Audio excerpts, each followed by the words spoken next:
Good afternoon, everyone. My name is Benjamin, and welcome back to our weekly updates of the presidential election forecast and the model. And today, because it's the first of a new month, by the way, for Thursday, Happy Independence Day, there may or may not be a video on Wednesday.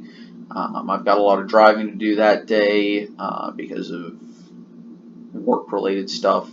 So if there is a video, it for sure won't be scripted, and that's when I normally upload the Senate maps. And of course, we'll be doing the monthly update of that as well, of my own personal forecast. So what we're looking at here is what the model thinks, what my actual model thinks. This map here is the polls only. Sorry about the phone, is the polls only section, and this is my own personal forecast. And we'll get to that in just a second. So let's talk about this map for a second. Of course, I've had to compress a lot of stuff, so Donald Trump's margin kind of went down, but nothing really changes that much from the previous week because his approval ratings have stabilized around 45%, with his disapproval hanging around 42%. Sorry, 52%. That's what I meant to say. I meant to say 52. It said so on the script.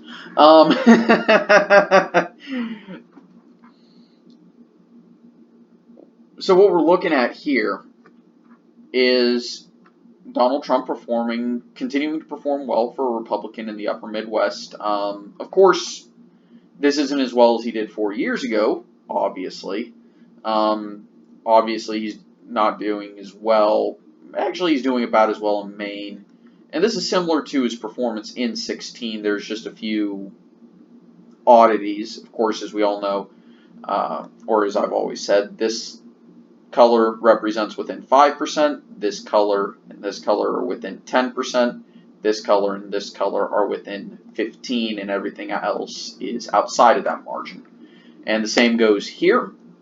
And these are for the forecast or the model, right?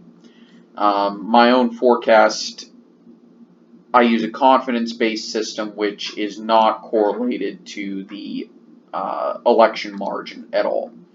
And there's a reason for that. Because I'm fairly confident that, say, Georgia is going to go to the Republican, probably Donald Trump.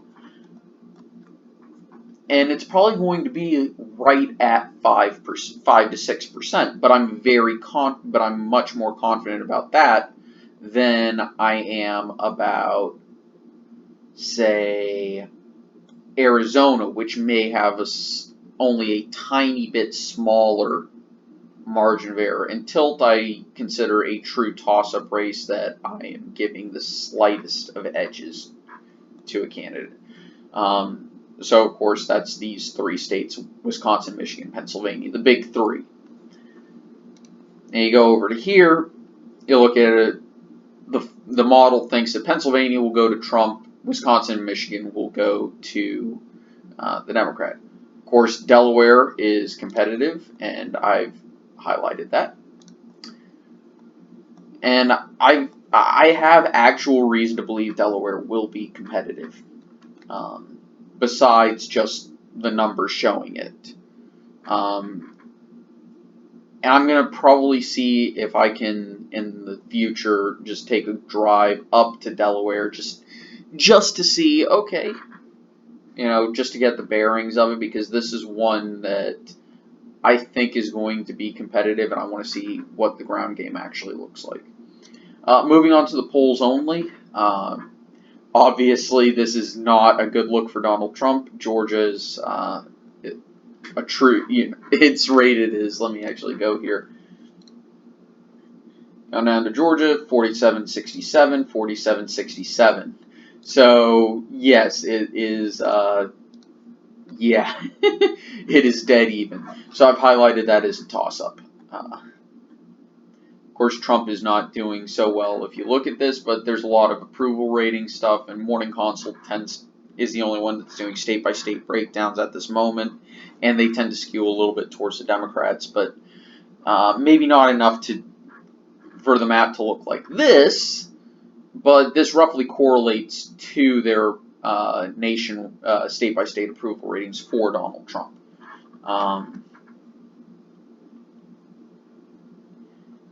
And as we know, there's no real partisan effect. There are a few states that do have actual polling of Donald Trump and various Democrats, and to qualify for a poll like that, for the general, I require it to be a poll with more than just one Democrat, and it has to be a general election poll. And I'll average all of it out, because right now we're just focused on generic Democrat. We don't know who's going to win the primary, as evidenced by everybody thinking, oh, Biden has it locked up. You know, he's almost triple second place in the Democratic primaries, and then all of a sudden Kamala Harris tears him a new one on the debate stage, and he's slipped to where he is definitely vulnerable.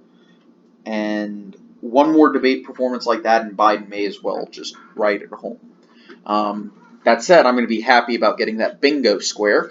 Biden gaffes himself out of the primary. And, of course, in my personal forecast, you know, this is a much more optimistic for the Republican.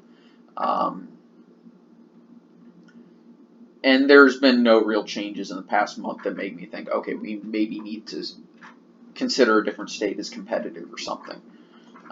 Anyway, I want to thank all y'all for watching. I hope y'all enjoyed. I'll see you guys next time. There are useful links down in the description. Like, comment, subscribe, you know. And I want to see if we can get this channel up to 1,000 subscribers before 2020. So before January 1st, 2020. You know, I expect a little bit of growth in the coming months, especially as the elections get closer and closer and closer. But I want to see if I can get a little bit of a jump on it, and that'll help set me up for even more growth in 2020.